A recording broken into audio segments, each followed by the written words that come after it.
सगळ्यात अगोदर आपण बीटाच्या साली काढून घेणार आहोत. तर हे असे बीट मी घेतलेले आहेत.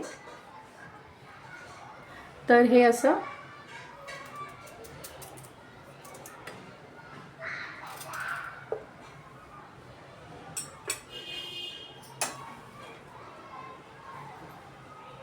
तर हे पहा, बीटाच्या अशा साली काढून घ्यायच्या आहेत.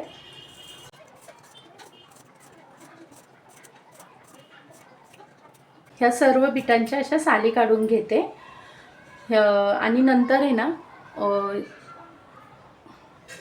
ह्या बीटाच्या सर्व साली काढायच्या आणि आपल्याला खिसणीवरती खिसून घ्यायच्या आहेत. तर हे पहा, आपण आता बीटाच्या साली काढून घेतल्या आहेत. तर तुम्हाला मी साहित्य सांगते. तिन्ही वाट्या एकाच मापातल्या आहेत. तर मी की नाही हे 1 वाटी कांदा घेतला आहे, 1 वाटी बटाटा घेतला आहे आणि 1 वाटी वाटाणा घेतलेला आहे. आणि आपल्या रेसिपीचं नाव काय आहे, बीटरूट कटलेट, म्हणून बीट जास्त येणार. तर ह्या 2 वाट्या, 1 वाटी जे मापाने आपण सर्व साहित्य घेतले ना त्याच वाटीने 2 वाट्या बीट घेतलेला आहे. बीट जास्त घेतलेला आहे. 2 वाट्या बीट घेतले आणि त्याच वाटीने 1 वाटी पोहे घेतलेत. आम्ही पोहे डायरेक्ट मिक्सरमध्ये घेतलेत कारण हे मला बारीक करायचे आहेत. आता तुम्ही म्हणाल पोहे, तर मी तुम्हाला सांगितलं होतं ना की आपले बिना ब्रेड म्हणजे न ब्रेड वापरता आपली रेसिपी बनणार आहे. तर ब्रेडच्या ऐवजी कधी कधी कोणाला ब्रेड नाही अवेलेबल होत, तर त्यासाठी हे पोहे बारीक करून टाकले ना तरी ही रेसिपी छान होते. आणि कशी बनते ते मी दाखवतेच. तर आता आपण सुरुवात करूया. तर आपण कढईमध्ये तेल घेतले, तेल गरम झालेलं आहे. त्याच्यामध्ये आता मी हे पहा, हे आलं लसूणची पेस्ट आहे, मी तुम्हाला सांगायला विसरली होती. तर ही मी 2 चमचे आलं लसूण पेस्ट टाकत आहे. पहा, असे 2 चमचे आलं लसूण पेस्ट टाकत आहे. जशी आपण तेलामध्ये थोडी परतून घ्यायची, म्हणजे त्याचा कच्चापणा निघून जातो.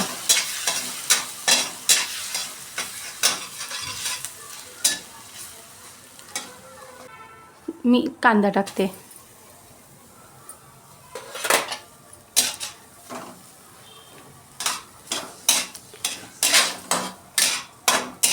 तर हे पहा, आता हे आलं लसूण आणि कांदा हा ना आपल्याला चांगला परतून घ्यायचा आहे आणि नंतर मग बाकीचं साहित्य टाकायचं आहे. तर हा कांदा आपण पहिला परतून घेऊया.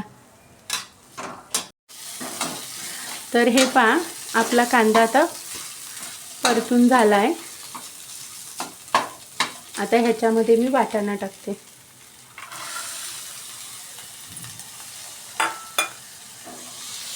आता हा वाटाणा आपल्याला चांगला परतून घ्यायचा आहे. कमीत कमी 5 मिनटं तरी आपल्याला वाटाणा परतून घ्यायचा आहे. तर आपला 5 मिनटं झालं, वाटाणा थोडं सॉफ्ट झालेला आहे. आता मी त्याच्यामध्ये बीट टाकत आहे.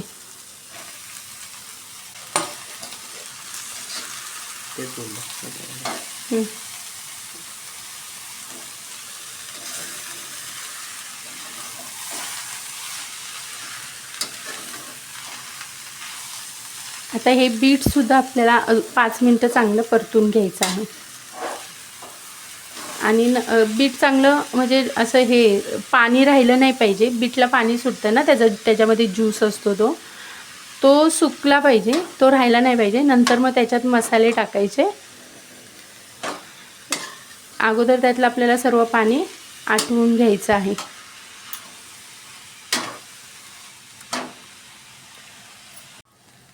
तर हे पहा, आता वाटाणा आणि बीट आहे ना छानपैकी परतून झालं आहे. त्याच्यात मी पाव चमचा हळद टाकते आणि 2 चमचे लाल तिखट टाकते. थोडंसं मीठ टाकते.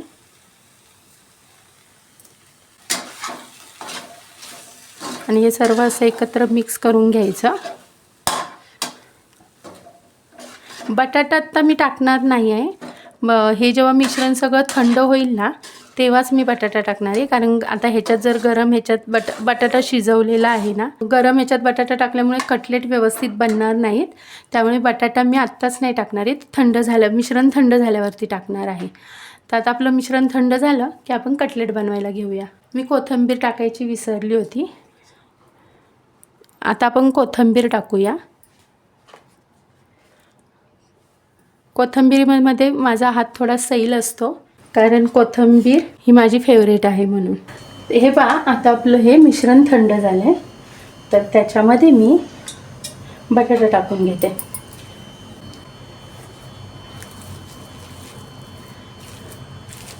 आणि मी मगाशी सांगितल्याप्रमाणे मी तुम्हाला बोलली होती ना, आपले बिना ब्रेडचे कटलेट आहेत.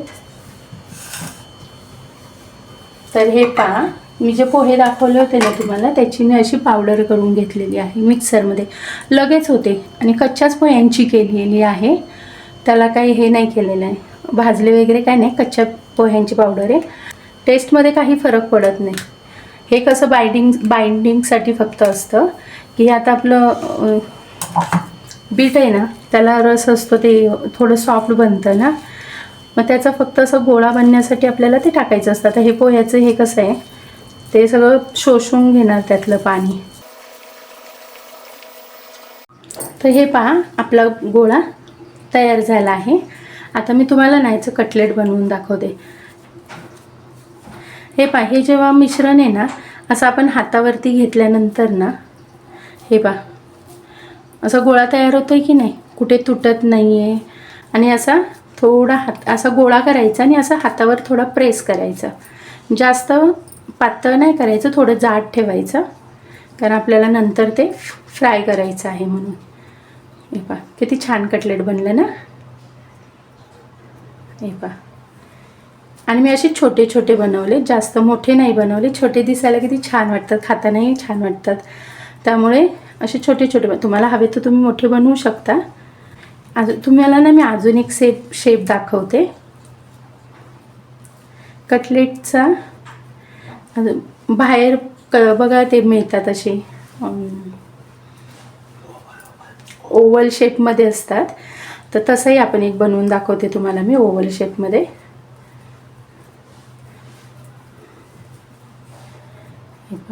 हातावर गोळा घ्यायचा आणि फक्त असं आपण ह्याला कसं असं चप्पट केलं होतं ना, ह्याला असं स्ट्रेट फिरवायचं. हे असं हा झाला ओव्हल शेप. पहिलं व्यवस्थित असं दाबून पहिला व्यवस्थित गोळा बनवून घ्यायचा, म्हणजे त्याला चीर पडत नाही. नंतर हे पहा, हे असं ओव्हल शेपमध्ये करून घ्यायचं. हे पहा, मी असेच बनवते, कारण माझ्या मुलांना असे आवडतात. पण तुम्हाला एक दाखवण्यासाठी, बाहेर असे ओव्हल शेपचे मिळतात ना, तर हे पहा.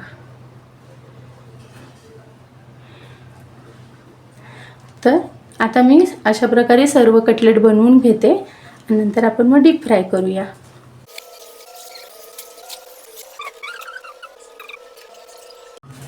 तर हे पहा, आपले सर्व कटलेट तयार झाले आहेत. तर आता आपल्याला हे डीप फ्राय करायचे आहेत. तर त्याच्यासाठी लागणारं साहित्य मी दाखवते, म्हणजे ते डीप फ्राय करण्यासाठी काय काय लागणार आहे ते सांगते. तर हा आपला चमचा आहे ना नाश्त्याचा, तो मी 4 चमचे ना मैदा घेतलेला आहे ह्याच्यामध्ये. आणि हा 4 चमचे मैदा आणि 2 चमचे कॉर्नफ्लॉवर घेतलेला आहे, आणि ते असं एकत्र मिक्स केलं आहे. आणि त्याच्यामध्ये आता आहे ना असं थोडं थोडं पाणी टाकून त्याची एक पेस्ट करायची आहे आपल्याला.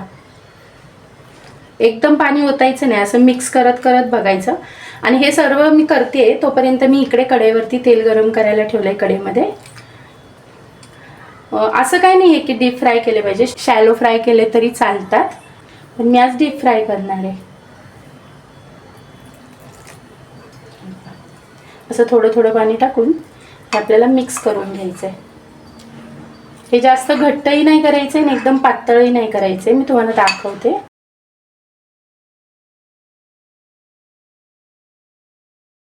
तर हे पहा, आपली पेस्ट अशी तयार झाली. जास्त पातळही नाही आणि घट्टही नाही. मी तुम्हाला दाखवते. असं चमचा उलटा केला ना की असं चेक करायचं. हे पहा, मध्ये लाईन आली ना तर ती परत एकत्र आली नाही पाहिजे, एवढ्या ह्याच्यामध्ये पाहिजे. आपली पेस्ट तयार झाली आहे. आणि हे पहा, हे जे आहे ना ते मी आपला बारीक रवा असतो ना, 0 नंबरचा रवा म्हणतात, एकदम बारीक असतो तो रवा आहे. जर तुमच्याकडे एवढा बारीक नसेल तर तुम्ही जाडा रवा मिक्सरला थोडा बारीक करून घेऊ शकता. तर मी जसं तुम्हाला सांगितलं होतं ना की मी ब्रेड वापरणार नाही आहे ह्या रेसिपीला, तर मी हे बघा, हे रव्यामध्ये आता फ्राय करणार आहे. ह्याला मी ब्रेड क्रम्स लावणार नाही आहे. हे पहा, आता आपण बनवलेले कटलेट आहेत ना, ह्याच्यात असे टाकायचे, असे ह्याच्यात डिप करायचे आणि ह्या रव्यामध्ये घोळून घ्यायचे.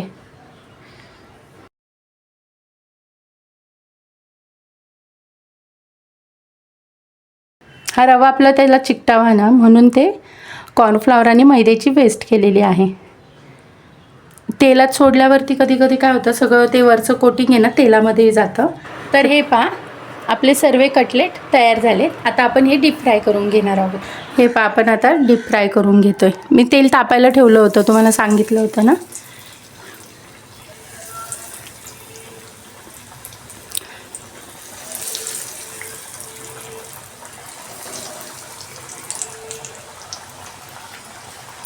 लगेच उलटण्याची घाई करायची नाही, थोडे त्याला खालून भाजून द्यायचे आणि गॅस आहे ना मीडियम ठेवायचा.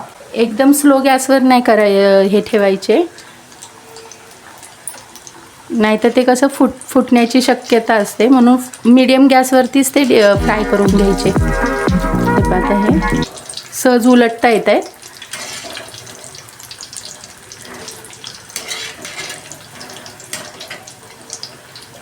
आता हे असे व्हाईट दिसत आहेत ना, ते चांगले ब्राऊन कलर येईपर्यंत आपल्याला त्यांना तळायचं आहे. तर तुम्ही ना अशा प्रकारे कटलेट बनवून पहा. हे वरून एवढे कुरकुरीत आणि आतून एवढे छान मऊ होतात.